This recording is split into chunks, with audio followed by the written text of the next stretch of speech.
I like chainmail. Chainmail is cool, but I don't want to have to spend 150 hours making chainmail. So I didn't. I made a full chainmail suit, shirt, pants, and everything in about 15 to 20 hours. And I did it by using a rather odd method. I haven't seen anyone else do it quite this way, but it's very fast and you get strong chainmail out of it. Maybe you don't want to spend $1,000 or 150 hours or whatever to get a custom-made chainmail suit the traditional way. So this is Sam's cheat code for making chainmail much faster and much more efficiently. Okay, let's talk a little bit about how I actually did this. What I did originally is I found a source for bulk stainless steel chainmail, and the kind that they manufacture usually in like China or somewhere like that, with the intention of turning it into shower curtains and decorative curtains for windows and cleaners for cast iron pans or whatever. And they'll sell it to you, and it's stainless steel rings, the same kind of rings that chainmail suits are normally made out of, and they're welded together with resistive welding, which makes them very strong. And so you take this material and you get a bunch of it. In my case, I got about 2 by 3 meters of it, I think. And I will take a piece of tin snip or a 10 snips like this, and I'll just I will cut right through a big chunk of the chainmail wherever I want there to be a seam, and then I'll get 2 distinct pieces. So maybe I'll get a piece that, you know, is kind of like an arm, and then I'll get a piece that's cut that's kind of like a chest. I'm really bad at drawing these. And another arm, and what I'll end up doing is I will stitch these pieces together by using lock washers. And eventually, if you cut enough little pieces out, you can kind of construct an entire little suit. And that process doesn't really take very long. So cutting through these rings with the tin snips is not exceedingly difficult. You know, it's kind of hard to squeeze it, but I mean, it's not that hard. It's like cutting relatively stiff paper if you have good tin snips. And you do this enough, you'll start to get a shirt. You may find that, you know, as you start stitching the shirt together, it's a little complicated to maybe get it quite right, and you'll have weird loose spots or whatever, but it's very easy to fix these. You pretty much just put it on. You maybe, to figure out, okay, how long does this need to be, you cut a piece. Before you stitch it up, you might put a zip tie between 2 parts of it, and then that zip tie will hold it onto you so you can look at it and feel it, and then when you're happy with it, you cut the zip tie and you put real chain in. The way that I would connect these chains, this is kind of interesting. I don't know if this is the best way. In fact, it probably isn't, but what I would do is after I cut them, I would put a lock washer through one ring into another, and then I would alternate. So this ring already has one lock washer in it, and I'd take this one and I'd connect it to the next one like that. So now this ring here has a total of 2 lock washers in it. And the goal is to have, and then again, I'd go from this ring to the next ring up, so I would go to there or whatever. So then this ring has 2 lock washers in it. And the goal is for each ring to have 2 lock washers in it, so then your pattern goes back and forth like this over and over again, and you get a relatively strong stitch. That's what I found. It uses the least amount of washers, but still gives you quite a strong little stitch. Now, you could, in theory, increase this to like 3. I don't think it really makes all that much of a difference, but I could be wrong.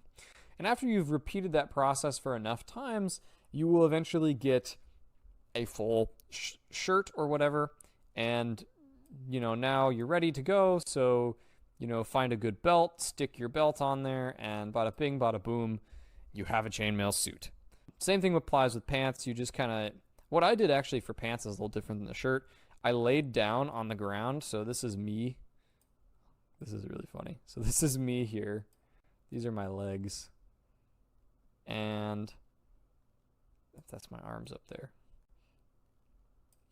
I just put the chainmail on myself like a weighted blanket, like this, about where I felt it should begin and end. And then I marked it with a zip tie here, and here, and here, and here, here, here, here, and here. And then I took my good old trusty old 10 snips, and I just threw it until I had a shape that looked vaguely like this. Oh man, that's a really bad drawing. Let me try that again. That looked vaguely like this. Yeah, there we go. That's more like pants. So I had this pants shape, and then I just took the same pants shape and duplicated it. So now I had 2 pairs of flat 2D pants. And then I just stitched those together front to back all the way down. And then I put them on, and I was like, oh, okay, it's a little tight here, a little loose here. And then I just tightened it up where it needed to be. And that made me pants. Now, pants, like I said, are not super accurate to historical chainmail. Historical chainmail pants look like, let me see if I can find an image. Chainmail. Yeah, historical chainmail pants, they look like this.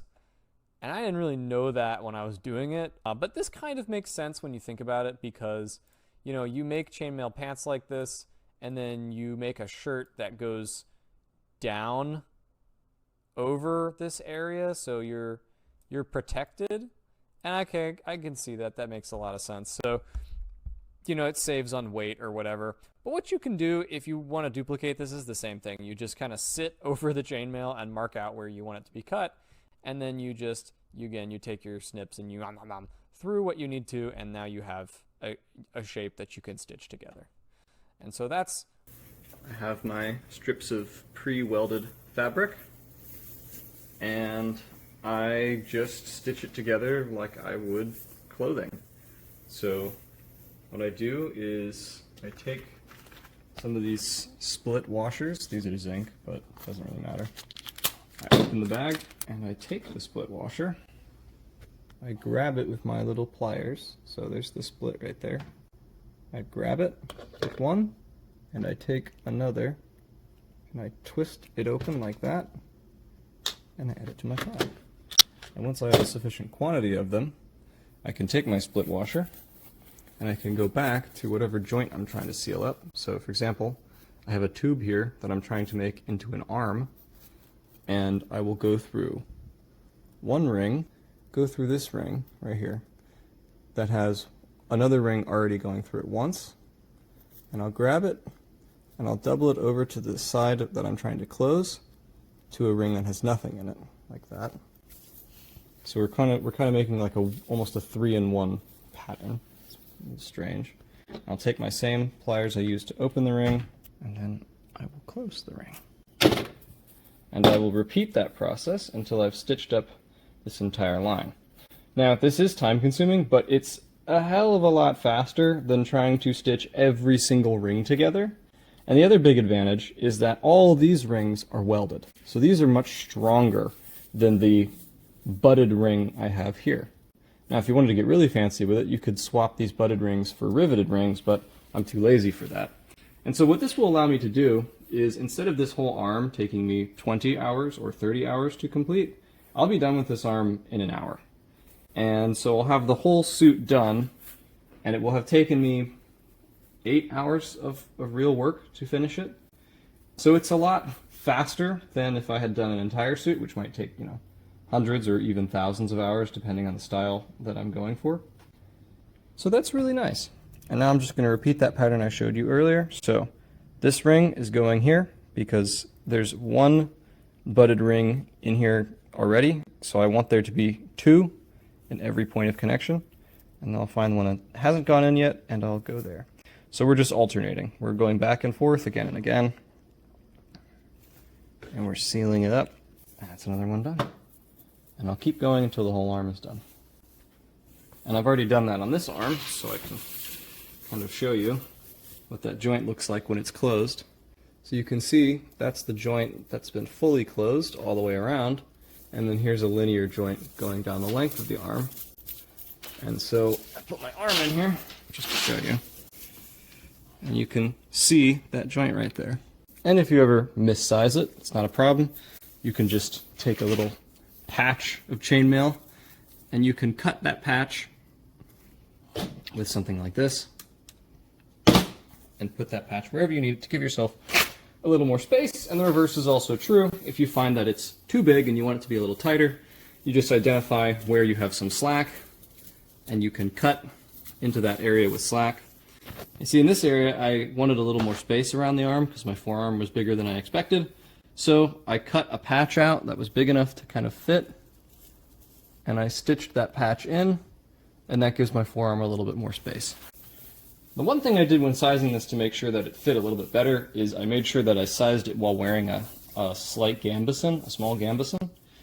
This allowing me to then theoretically put this on with padding underneath if I wanted to. But if you want a more fine fit, you can. Okay, because I know this is going to come up, let's talk historical authenticity. This is not historically authentic. It's not chainmail as it would really look, and it's certainly not chainmail as it would have been made.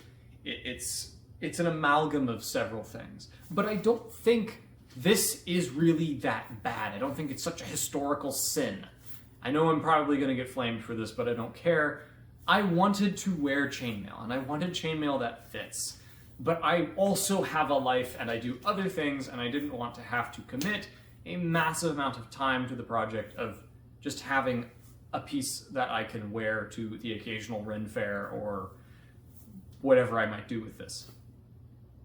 Maybe I'll even do a little bit of HEMA with it. I don't know.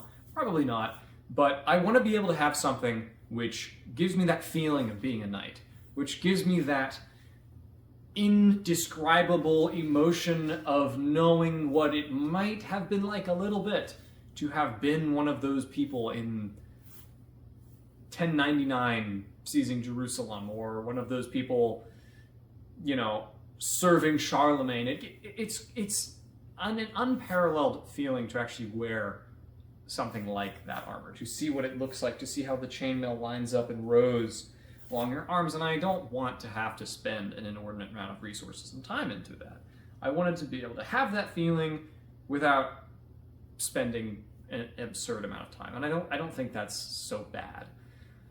I also think all chainmail that we make is, at a certain level, it's all inauthentic. And I mean, like, for example, you look at this is a riveted chainmail shirt I got from India.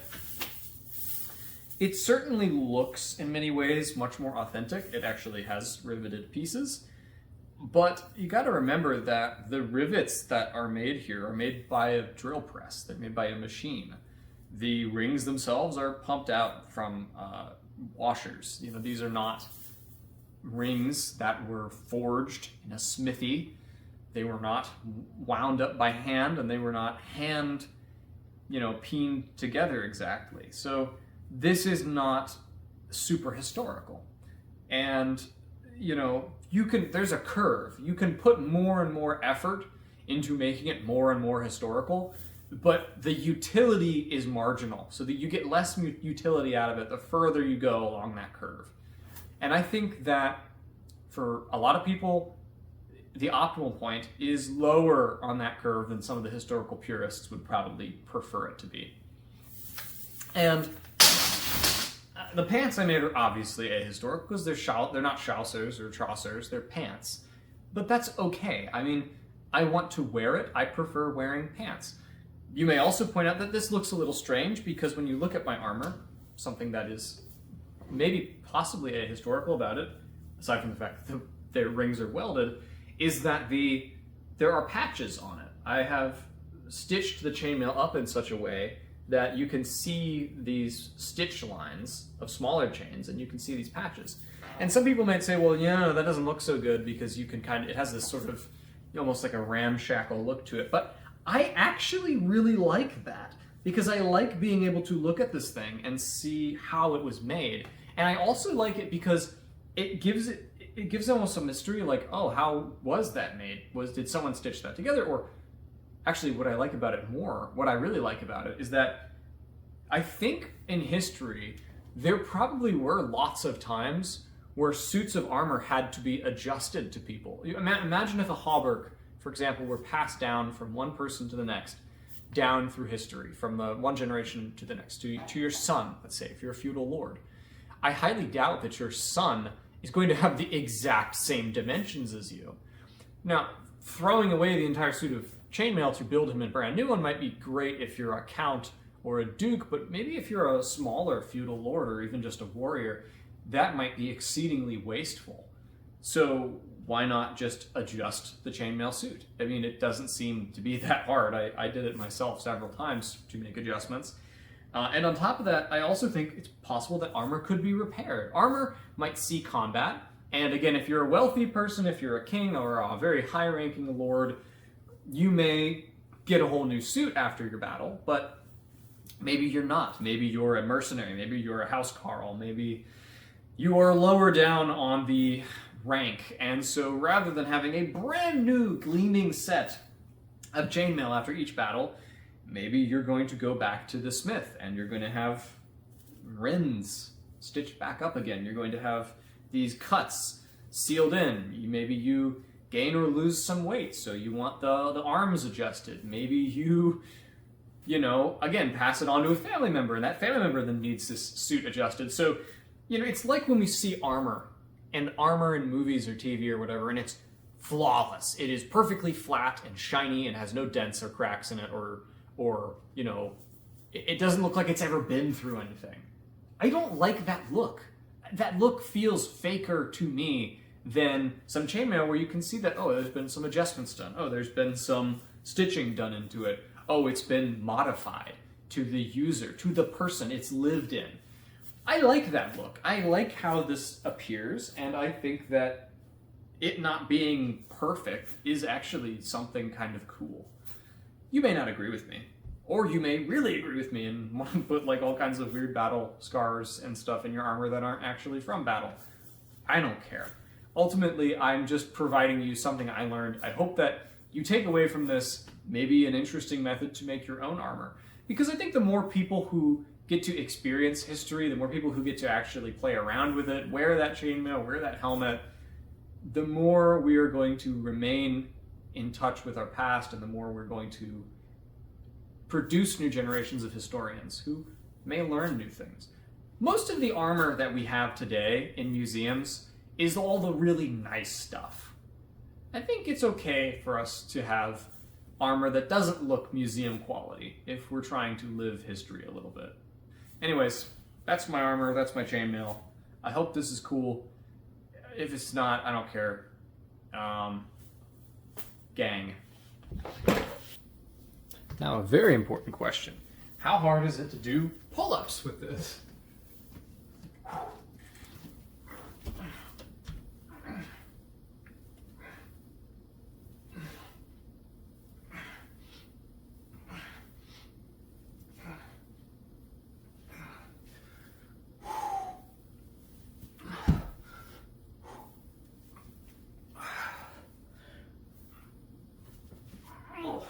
I can still just barely do like 10.